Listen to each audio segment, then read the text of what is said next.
너희 장막터를 넓히라, 이 본문 말씀도 우리 교우들이 굉장히 많이 읽고 묵상하고 또 기도하고 비전을 갖고 있을 줄 압니다. 사랑하는 성도 여러분들이 꿈과 비전을 가지고 생활을 하고 있을 줄 압니다. 그 꿈과 비전을 품고 나이가 젊든 나이가 많든 거기에 상관없이 우리가 주의 나라, 궁극적인 그 나라 갈 때까지 이것을 마음에 품고 생활해 나가야 될 줄 믿습니다. 그런데 문제는 그 꿈과 비전이 나로부터 늘 주어진 것 속에 머무느냐, 또 하나는 하나님이 나에게 감화감동 주어서 그 꿈과 비전을 이루어가면서 또 수고하면서 살아가고 있는 나의 삶이 있느냐, 거기에는 많은 차이가 있을 줄 압니다. 창세기 37장에 보면 야곱의 12아들 중에 11째가 되는 그런 요셉이 하나님으로부터 꿈과 비전의 축복을 받지요. 그래서 그 꿈과 비전 속에는 세계를 향한 하나님의 꿈과 비전을 주고, 또 하나는 아브라함 자손들을 향한 앞으로 하나님이 세우실 그러한 이스라엘 자손들을 세우게 할 그러한 꿈과 비전이 있습니다. 여기에 요셉의 형제들은 그 요셉을 향하여 꿈꾸는 자다, 그렇게 그를 부르기도 했습니다. 오늘 우리 사랑하는 성도들이 특별히 다음 세대가 되는 내 자녀들을 향하여 우리가 늘 생각해야 되는데, 그 자녀 세대들을 향하여 저는 늘 우리 아이들에게 기도할 때 지혜와 총명과 학문과 이해력과 기억력과 어휘력과 수리력, 모든 것 속에 하나 리더십들이 좀 풍성한 꼴로 채워달라고 늘 축복 기도를 하고 있습니다. 그들에게 향하여 그것이 당장 이루어진 것은 아니지만 먼 미래를 바라보고 그들의 비전과 꿈을 꾸면서 이렇게 축복 기도를 하는 것처럼 우리 사랑하는 교회 여러분들도 여러분에게 선물로 주신 태 열매들을 놓고 끊임없는 이런 비전과 꿈을 놓고 축복 기도하면서 나가야 될 줄 믿습니다. 시편대 26편 6절 말씀에 울며 씨를 뿌리는 자는 반드시 기쁨으로 거둔다. 무엇을 걷느냐? 그 곡식단을 가지고 돌아온다 그랬습니다. 이 한 시간도 주 예수 그리스도 안에 있는 사랑하는 성도 여러분들 속에 늘 기도하며 종종 하나님이 주시는 성령의 그런 비전과 꿈들이 또 여러분 심령을 주장해서 이 비전을 가지고 또 한 생에 성공하며 살아가기를 주 예수의 이름으로 부탁을 드립니다. 오늘 말씀 속에 보면 하나님께서 선지자 이사야를 통해서 이스라엘 백성들에게 소망을 주시고 있습니다. 본문 말씀 속에 바벨론 포로로 고통받는 그런 이스라엘 자손들에게 주시는 하나님의 소망의 메시지입니다. 지금 그들은 하나님의 징벌을 받고 있습니다. 징계를 받고 있습니다. 그래서 말씀에서 소개하는 것처럼 마치 버린 아내와 같은 그러한 몰골 속에 그들이 살아가고 있는 것이죠. 그래서 주님은 이 이스라엘 자손에게 그런 수치와 얽매임 같은 그러한 생활 속에 있는데, 분명히 그들에게 소망을 주시는 것은 이러한 수치와 얽매임 속에 있는 포로된 생활 속에 새로운 시대, 거기서 해방되는 귀환하는 그러한 날들이 너희에게 주어질 것이다 라는 그러한 계획된 말씀을 선포해 주고 있습니다. 두 가지를 특별히 가지고 있는데, 너희들이 지금 포로 생활 속에 이렇게 묶여 있는데 어느 날 때가 되면, 특별히 예레미야 입을 통해서 보면 70년이 되면 너희들이 너희 고토 땅 이스라엘로 예루살렘으로 돌아간다, 귀환한다는 그런 말씀이고, 그리고 두 번째는 돌아가서 너희들이 먼저 해야 할 일은 그런 무너져버린 그런 하나님의 성전을 재건축하는 일이다. 그렇게 그들에게 비전을 주면서 축복을 허락해 주신 것을 볼 수가 있습니다. 그래서 현실의 삶 속에는 그들이 이런저런 하나님께 불순종해서 우상 숭배해서 그렇게 회개하고 주 앞에 주님의 품에 돌아오도록 그렇게 권고하고 권고했지만 끝내 그들이 거만하고 교만해서 하나님 품으로 돌아오지 못함으로 하나님께서 사랑하는 가운데 그들을 징계의 매를 들어서 지금 그들이 형벌을 받고 어려움 속에 있지만 그런 반면에 또 너희들은 이 날들이 지나가서 새로운 세대, 새로운 날들이 오고 있다라는 것을 여기서 위로의 말씀을 허락해 주시고 있습니다. 마치 여인이 남편이 없어서 다시 말해서 가부가 된 그러한 여인에게 아이를 출산한 그러한 잉태할 희망이 없지 않느냐. 선민들 이스라엘 백성들에게 그렇게 희망이 없었던 그러한 삶의 환경이었는데 그런데 너희들에게 놀란 기적의 일들을 창조주 하나님이 이스라엘 하나님이 주시겠다 그 말씀입니다.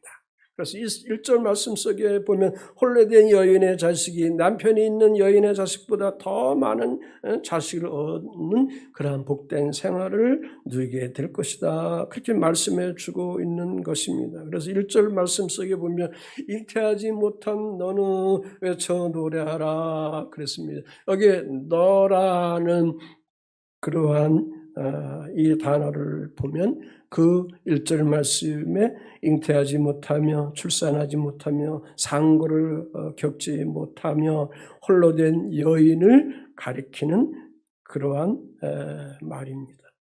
다시 말해서 잉태하지 못하며 출산하지 못하며 홀로 된 그 여인이 누구냐?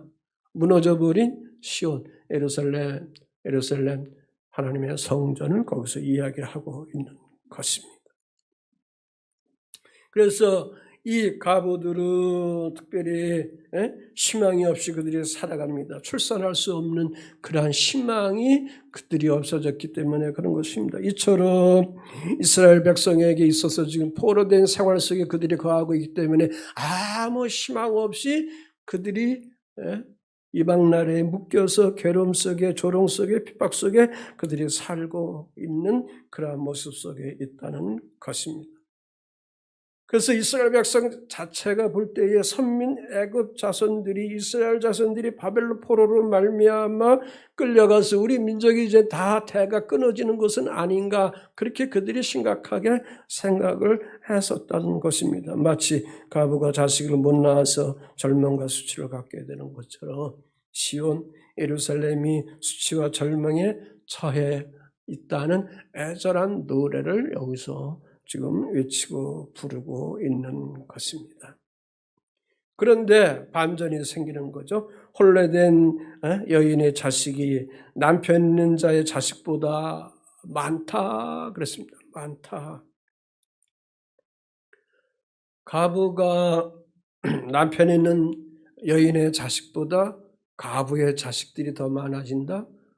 출산할 수가 없는데 출산할 수가 없는데 그에게 남편이 없는데 어떻게 그 일이 가능할 수 있느냐? 현실적으로 과학적으로 불가능한 일입니다. 할 수 없는 일입니다. 그런데 주 하나님께서는 가능하게 하시겠다라는 그 축복의 메시지를 여기서 던져주시고 있습니다. 그럼 어떻게 그 일을 가능하게 하시느냐? 그겁니다. 홀로 된 여인이 자식이 많아진다. 홀로 된 여인의 자식이 많아진다. 여기 홀로 된 여인의 그 비유가 뭐예요? 지금 예루살렘이죠. 시온입니다. 시온 산성. 다시 말해서 이제 이스라엘 자손이 바벨론 포로에서 70년 지나면 해방이 되는데 그들이 해방되어서 고국으로 귀환되며 살아가게 되며 창조주 하나님께서 너희들에게 다시금 번성한 이러한 축복을 주시겠다. 그러한 비유의 말씀을 여기서 주고 있는 것입니다. 그래서 홀로 된 여인의 자식이 남편이 있는 자의 자식보다 이제 많게 된다. 그렇게 말씀으로 위로해 주고 있습니다. 그러하기 때문에 지금 포로된 삶 속에 괴롭게 힘들게 조롱받으며 살아가지만 절망 속에 계속 가슴치며 안타까우면서 살아가면 안 돼. 내가 너희들에게 선지자를 통해서 이렇게 소망의 메시지를 주고 있으니까 현실의 그 일은 당장 풀어지지 않지만 내가 선약한 그 시간이 있지만 그 날까지 너희들이 살아갈 때에 이런 비전을 가지고 이런 소망을 가지고 절대 절망하지 말고 늘 내면 속에 노래하면서 기뻐하면서 희망이 없는 너희들에게 소망이 있는 것을 가지고 노래하면서 살아가라고 지금 여기서 권면해 주고 있는 말씀입니다. 자, 오늘 이 말씀 속에 여러분에게 적용해 보면 여러분의 오늘 현실의 삶 속에 기도 속에서도 외쳐나가는 것처럼 내 현실의 삶의 환경은 당장 어떤 무엇이 당장 내가 원하고 내가 뜻하는 대로 풀어진 것은 별로 없습니다. 보이지 않습니다. 그래서 절망합니다. 그래서 힘들어합니다. 그래서 지쳐버리고 맙니다. 좌절하기도 하는 겁니다. 그런데 하나님의 시각, 하나님이 보시는 그런 눈은 뭐냐?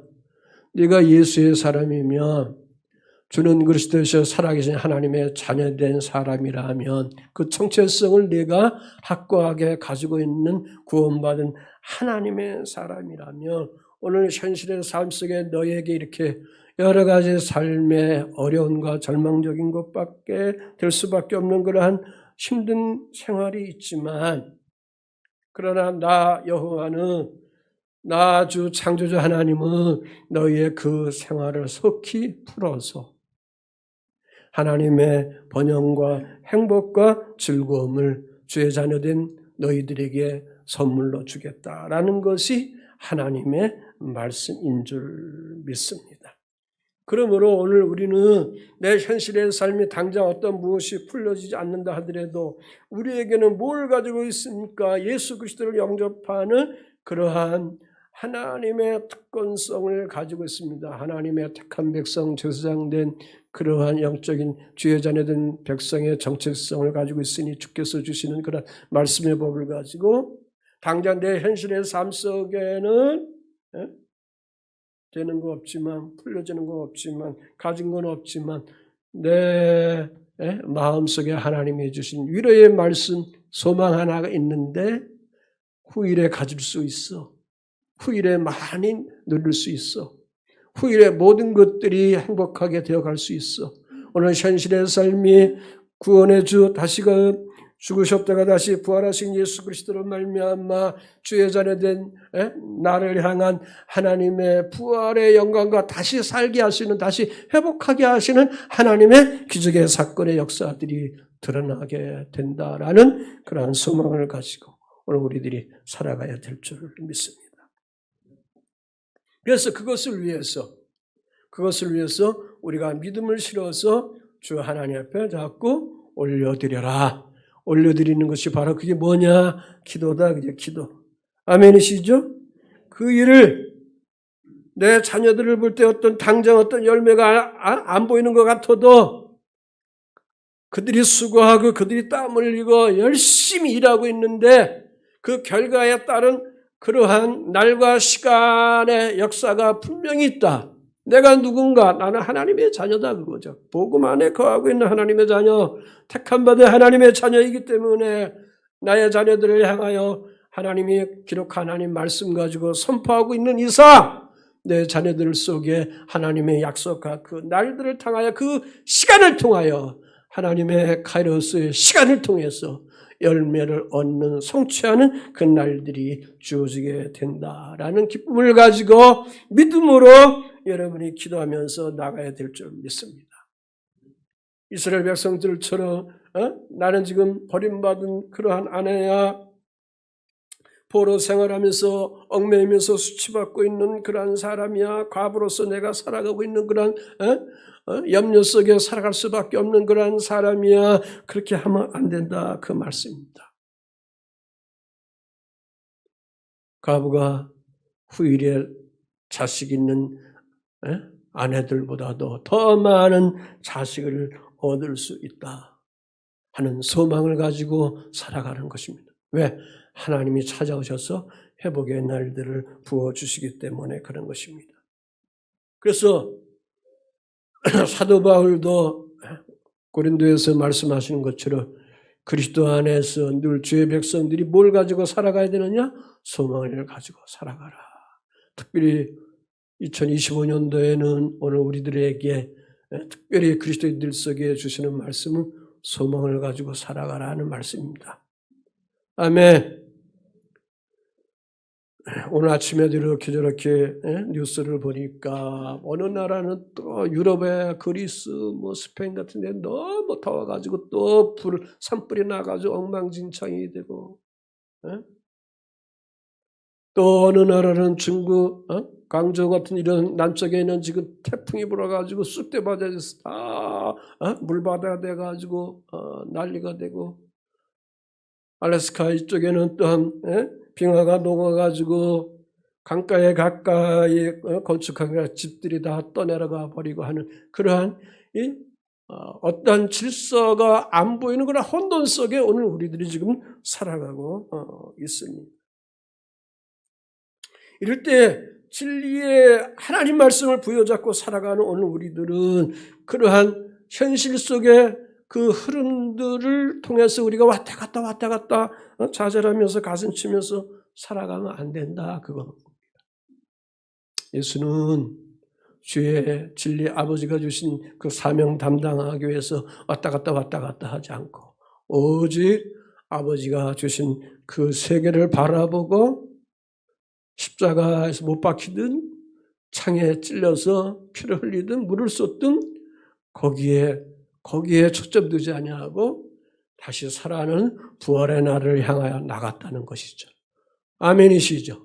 오늘 우리들도 다시 회복하는 하나님의 다스림 살리게 하는 그런 영광의 시간, 영광의 나라, 영광의 삶이 내 자녀 세대들 속에 살아가는 성도 여러분들 속에 어르신들 속에 늘 주어져 있다는 소망을 가지고 기도하시면서 기쁘게 사셔야 될 줄 믿습니다. 그래서 주님이 이 백성들에게 주시는 말씀이 그겁니다. 두 번째는. 그래서 하나님께서 언약을 그들에게 주시는 겁니다. 이렇게 말로만 위로한다고 하면 안 되거든요. 그래서 약속하는 겁니다. 약속하는 겁니다. 엄지하고 새끼손가락하고 약속하는 겁니다. 왜? 기독교는 언약의 종교입니다. 언약의 종교.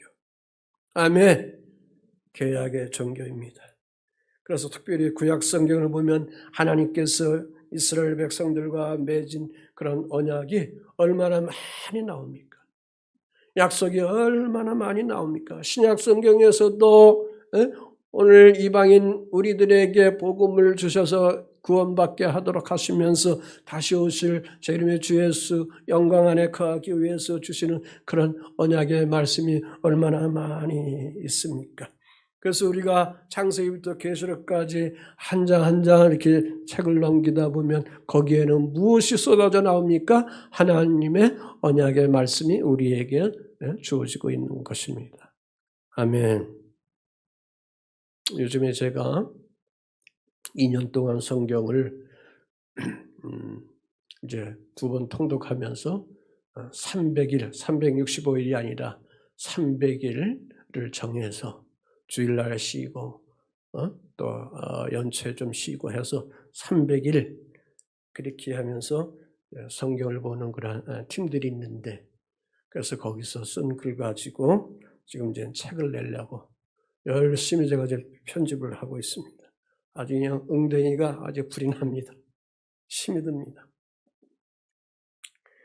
자, 여기 언약. 그래서 그 하나님의 언약에 대해서 우리가 신뢰한다. 그래서 여기 2절, 3절 말씀에 그랬습니다. 내 장마터를 넓혀라. 내 처소의 휘장을 아끼지 말고 널리 펴라. 그랬습니다. 여기 장막터, 집터를 얘기하는 거죠. 아이들 데리고 여행 가서 또 캠핑하려고 할 때 텐트 치려고 하면 그 자리가 좋은데 잡아야죠. 바닥에 그냥 자갈이 많은 데다가 아빠가 텐트 치는 건 아니겠지요. 돌을 다 굴러내놓고 불량 아빠는 자갈에 있는 데다가 텐트를 치겠지요. 그렇게 하지 않죠. 좋은 대로 그런 터를 잡고 다시 말해서 집 세울 터를 넓히라는 거죠. 휘장은 텐트의 휘장을 그것을 넓히 펴라. 이 말씀의 의미는 뭐냐? 번성한다는 거죠. 크게 된다는 거죠. 넓게 확대되어 가게 된다. 그 말씀입니다. 그러니까 전능하신 하나님이 택한 이스라엘 백성들을 이렇게 포로 생활 속에 쪼들리고 절망 속에 낭만 속에만 살게 하는 것이 아니라 갑으로서 그들을 버리면서 살아가는 것이 아니라 다시 귀환해가지고 그 백성들을 많은 민족을 세워가지고 번성케 하게 하신다는 것이죠. 그럼 앞으로 그 일들이 오니 그 수많은 백성들이 이제 오게 되니까 거기에 살아갈 수 있는, 함께 살아갈 수 있는 그러한 텐트를 넓게 치라 그 말씀입니다. 그런데 사실 오늘날 이스라엘 백성들이 뭐 그렇게 많습니까? 예? 지금 본토에 있어봐야 지금 한 800 정도 되는데 뭐 미국에 좀 있어서 한 1,500, 1,800 정도 되는데 많지 않아요. 거기에는 영적 의미를 얘기하고 있는 거죠. 언약이라고 그랬습니다. 언약. 그러니까 주님이 이 백성들에게, 택한 백성들에게 말씀하지만 이 이사야서는 신약 성경의 복음서와 똑같은 거예요. 그래서 여기 새 언약이 있습니다. 그 새 언약은 바로 누구냐? 메시아 주 예수 그리스도가 오심을 통해서 그 예수 그리스도를 먼저 이방인들이 믿을 때에 그들이 거할 수 있는 그런 장소, 처소, 거기를 확대시켜 나가라. 그리고 고집부리고 거만하고 하나님을 거부했던 마지막 유대인들이 또 예수 그리스도를 영접할 때 그들도 거하여 갈 수 있는 그러한 장막, 다시 말해서 하나님 나라를 세워가는 그러한 교회, 그거를 넓게 크게 세워갈 수 있도록 든든히 준비시켜라 라는 그런 의미를 여기서 던져주고 있는 것입니다. 그래서 네 장막터를 넓혀라. 네 처소의 휘장을 아끼지 말라. 널리 펴라. 그랬습니다. 그리고 2절에 너의 줄을 길게 하며 너의 말뚝을 견고히 하라. 그랬습니다. 여기 줄과 말뚝이 있습니다. 길게 하라. 줄을 길게 하라. 말뚝을 견고히 하라. 다시 말해서 장막 텐트를 고정시키기 위해서 끈이 길어야 될 것이고 또 팩이 있어서 땅에 박을 때에 견고히 땅에 박아서 그 텐트가 바람에 날아가지 않도록, 장막이 바람에 날아가지 않도록 고정시켜두라 그런 말씀입니다. 이 말씀은 이스라엘 자손이 하나님의 사랑을 되찾습니다. 그리스도 예수를 영접하면서 믿음을 되찾게 됩니다. 이방 사람들도 이제 세상의 모든 것들을 버리고 복음의 진리 안에 거하여 그리스도 예수를 영접하게 됩니다. 그러면 하나님의 백성들이 수억 명의 사람들이 모여지게 되는 거 아닙니까? 그것을 위해서 여기서 말씀하는 것은 뭐냐? 그 장막틀을 넓혔고 시장을 아끼지 말고 널리 폈으니까, 그러니까 그것이 이제 견고하게 가기 위해서, 날아가지 않기 위해서, 사단에게 짓밟히지 않기 위해서, 무너지지 않기 위해서 고정시켜라. 고정시키기 위해서는 줄과 말뚝을 견고히 매고 박으라 라는 말씀입니다. 하나님 말씀 우리가 받았습니다. 이 신앙생활을 할 때 항상 하나님 말씀이 여러분 심령 속에 확장되고 확대되고 그것이 뽑혀나가지 않도록 말씀의 믿음의 뿌리를 깊게 박아놔야 합니다. 말씀의 말뚝을 깊게 고정시켜 나가야 될 줄 믿습니다. 이양 기독교 대한관계 일산예강교회 여러분 여기에다가 말뚝을 박았으니까 고정시켜요. 고정 좀 시켜. 아멘이시죠? 아멘이시죠?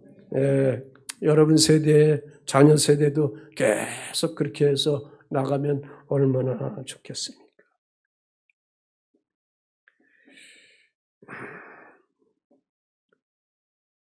부부의 생활도 마찬가지죠. 가정의 생활도 마찬가지죠. 사랑의 장막터를 넓혀서 그래서 더 사랑으로 식구들이, 부부들이 안아주고 품어주고 꼭 흩어지지 않도록 깨지지 않도록 사랑의 그런 줄로 그렇게 길게 펴서 말뚝을 사랑의 그런 말뚝을 견고히 박아서 부부의 아름다운 삶을 세워가는 축복의 가정이 되어야 될 줄 믿습니다. 그러니까 궁극적인 것은 주 예수 그리스도가 앞으로 천국 복음을 통해서 가지고 오실 때에 큰 부흥의 역사가 나타나게 되는데 그 먼 일이지만 여기 구약의 시각이니까 먼 일이지만 그 일을 미리 대비하면서 그 터전을 든든히 세워라 넓히라는 그런 영적 표현을 여기서 하고 있는 것입니다. 다시 말해서 오늘 복음 안에 오늘 우리들이 거하고 있습니다. 하나님 나라를 우리가 확장시켜 나가야 합니다. 아멘. 먼저는 여러분 심령 속에 하나님 나라를 확대시키고 확장시켜야 합니다. 좁은 곳 속에 있으면 그 좁은 곳 속에 있는 것들을 평지를 자꾸 만들어야 합니다. 마음을 옥토로 만드십시오. 평지를 만드십시오. 사랑하십시오. 겸손하십시오. 온유하십시오. 친절하십시오. 아멘이시죠? 예. 확대해야지. 그러면서 교회 또한 수도 확대시켜 나가야지. 저의 숙제는 교회 수에 대한 것도 확장시키지 못했습니다. 여기 와서는. 중산보다 못했으니까.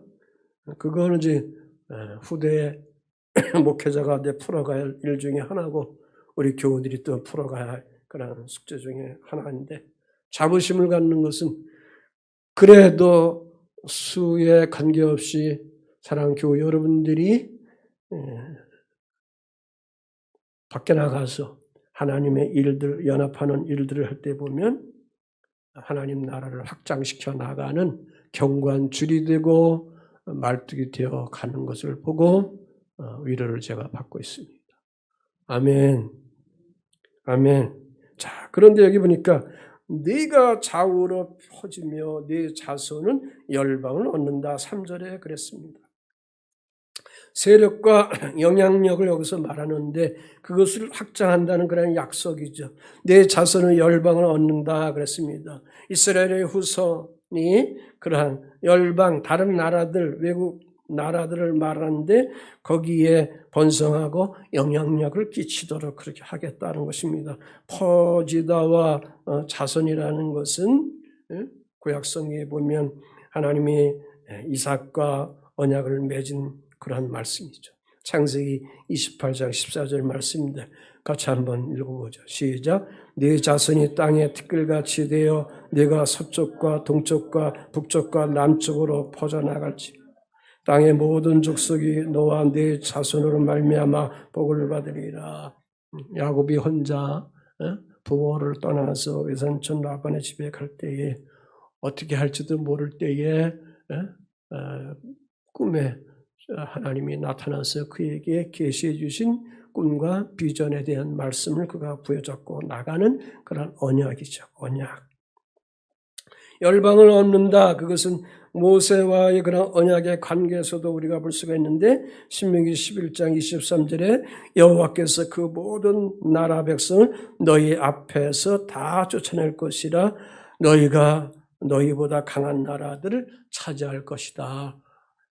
출애굽해서 광야를 지나서 가나안 땅을 들어가게 될 때 그 많은 이스라엘 백성들 앞에 많은 적들이 있었는데 그때마다 지도자 모세를 통해서 그들의 모든 세력들을 쫓아내도록 하나님께서 강하게 세우시고 그래서 그 땅을 너희들이 선민된 너희들이 차지하도록 하시겠다는 그런 하나님의 언약의 말씀인 것입니다. 궁극적으로 보면 결국은 이 말씀은 주 예수 그리스도의 복음을 통해서 교회와 복음의 모든 영역이 확대되어 나가게 되는 것이죠. 갈라디아서 4장 27절에서 사도 바울은 이사야 51장 1절의 말씀을 인용하면서 육체의 자녀가 아닌 약속의 자녀가 번성하게 될 것이다. 약속의 자녀 아브라함의 아내 사라를 통해서 나는 그러한 자녀지 하갈이 아니다 그 말씀입니다. 다시 말해서 그리스도의 진리의 복음을 통해서 나는 언약을 맺은 약속의 자녀들을 통해서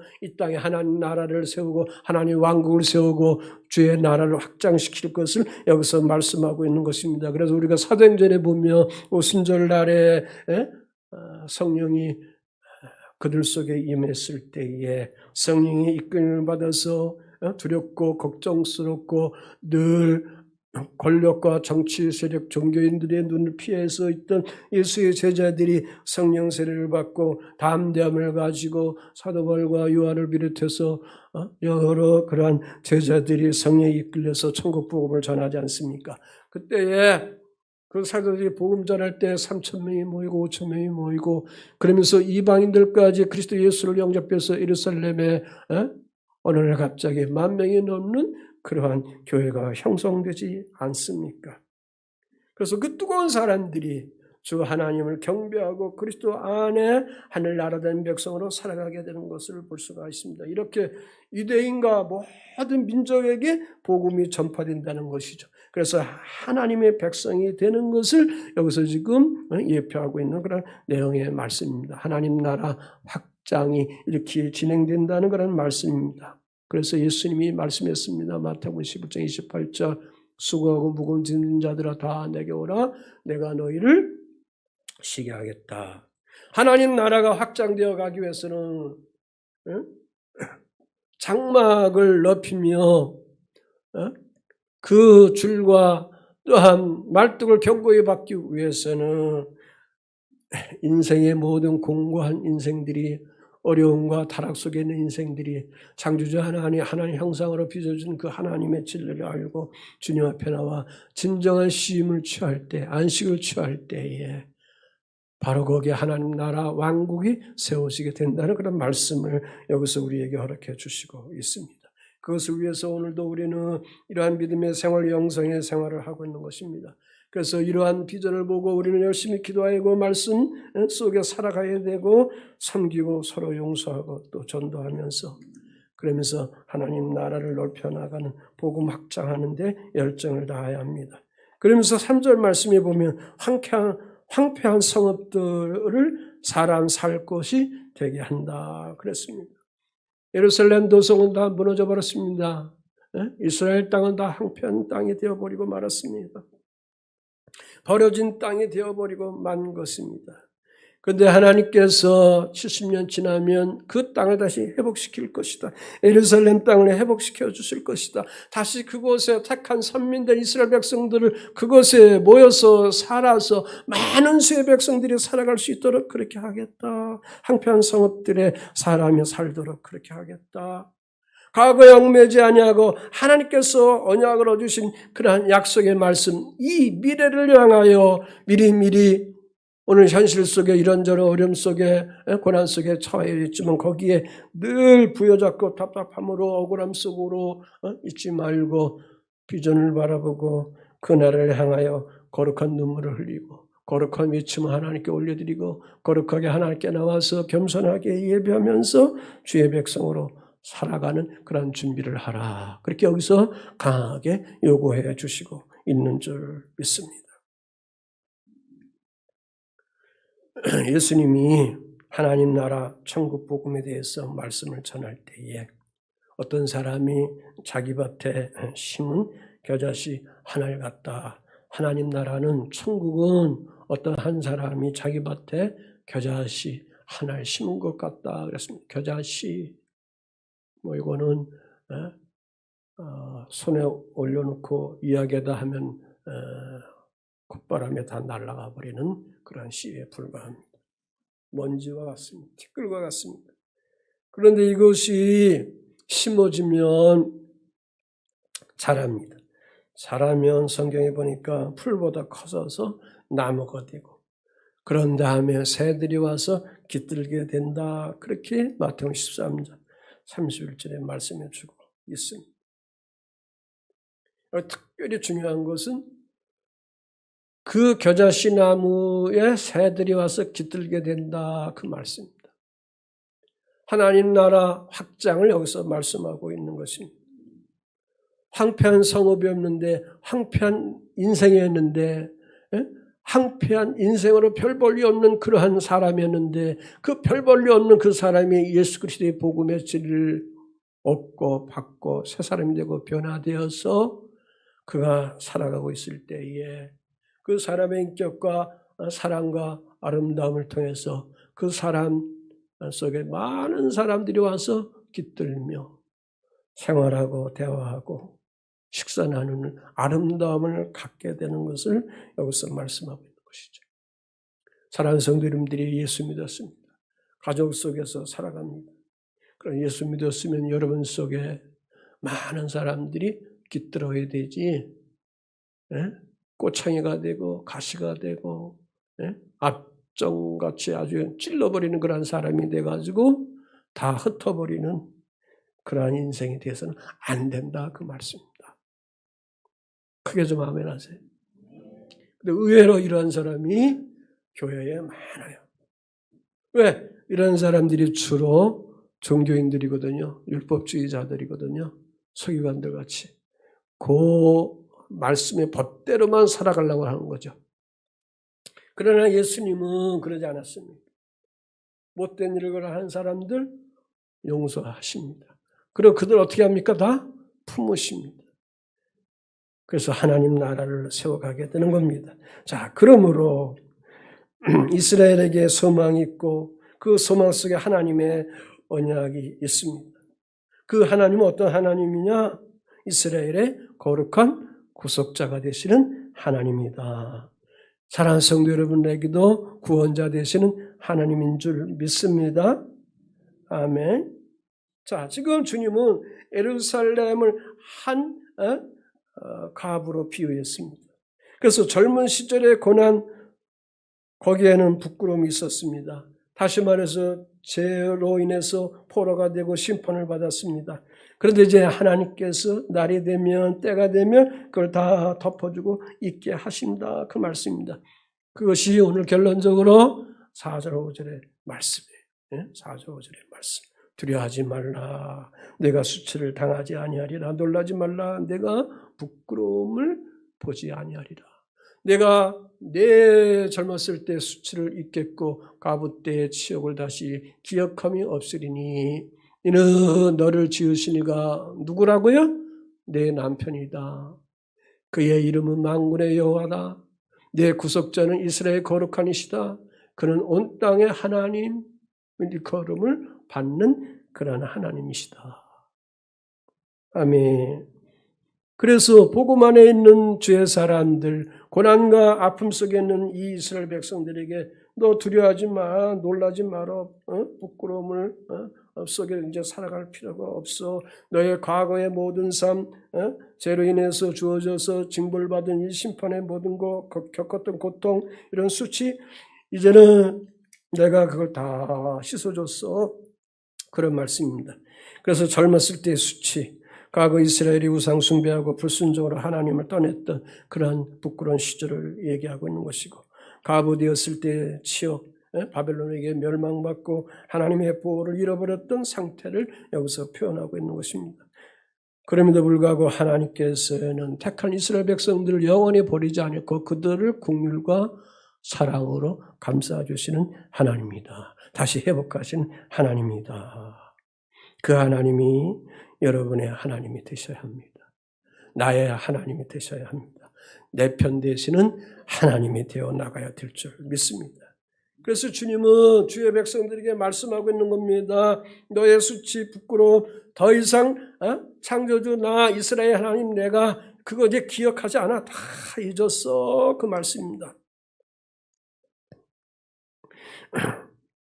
서기관과 바리새인들이 예수님 앞에 간음하다가 현장에 잡혔다 하면서 한 여인을 끌고 옵니다. 예수님이 하나님이 성전에 계실 때에 이 종교인들이 율법에 이르면 이러한 여자는 돌을 들어서 쳐서 죽이라고 명했습니다. 그렇게 당당하게 말합니다.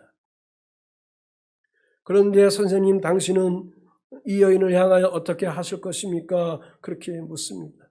이때 예수님이 굳이 따지지 않습니다. 입을 많이 열어서 그들을 이해시키려고 변론하지 않습니다. 여러분, 상대방의 복음에 대해서 모를 때 너무 많은 것을 이야기해서 그에게 그것을 알도록 하려고 하는 그런 어리석은 일을 할 필요는 없습니다. 예수님 방법을 여러분이 사용하시면 됩니다. 주님은 땅바닥에다가 뭐 했어요? 너희 중에 죄 없는 자가 먼저 돌로 치라. 그래서 사람들이 양심을 가책을 받고 그 자리를 떠나죠. 이 여인이 홀로 있습니다. 예수님이 말씀합니다. 너를 고발하던 그들이 다 어디 갔느냐? 너를 심판하고 정죄했던 모욕을 주었던 그 사람들이 다 어디 갔느냐? 하시면서 하시는 말씀이 뭐냐? 나도 너를 정죄하지 않는다. 나도 너를 심판하지 않아. 그러면서 하시는 말씀, 다시는 죄를 범하지 말라 하면서 용서해 주시는 것입니다. 그러므로 오늘 우리에게 내가 예수의 사람이라는 것을 드러나도록 하셔야 합니다. 이게 관건입니다. 이게 영적 숙제입니다. 아멘. 그릇된 일 사기치면서 이런저런 일 하면서 복음 전하는 그런 거짓 선지자 같은 인생들이 있는데 그렇게 살아가면 안 된다 그거지. 몇 마디 던져도 생활 속에 그리스도인의 모습이 드러나야 될 줄 믿습니다. 그래서 그 하나님은 내 남편이다. 그 하나님은 온 땅의 하나님이다. 그래서 결론적으로 다시 말해서 여기 남편이라는 표현은 하나님과 이스라엘과 관계에 있어서 결혼의 관계에 있어서 부부의 관계를 비유하고 있는 것입니다. 이스라엘이 신부고 하나님은 신랑이다 그 말씀인 것입니다. 그러니 남편이 신분을 보호한다는 그 말씀인 것이죠. 그리고 그 하나님은 구속자다 그겁니다. 죄와 포로에서 너를 건져내고 많은 구원자다 그겁니다. 아멘. 오늘 우리의 영혼을 우리 주 신랑 되신 예수께서 우리의 영혼을 건져내시는 구원자다. 그러면서 그 하나님은 이스라엘 거룩한 하나님이다. 언약의 관계를 다시금 맺고 있는 것입니다. 그러면서 그 하나님은 이스라엘 백성들에게만 국한된 하나님이 아니고 온 나라, 온 세계, 온 인류를 향한 온 세상의 누구다? 주권자다 그랬습니다. 만유 되신 주 하나님이시다.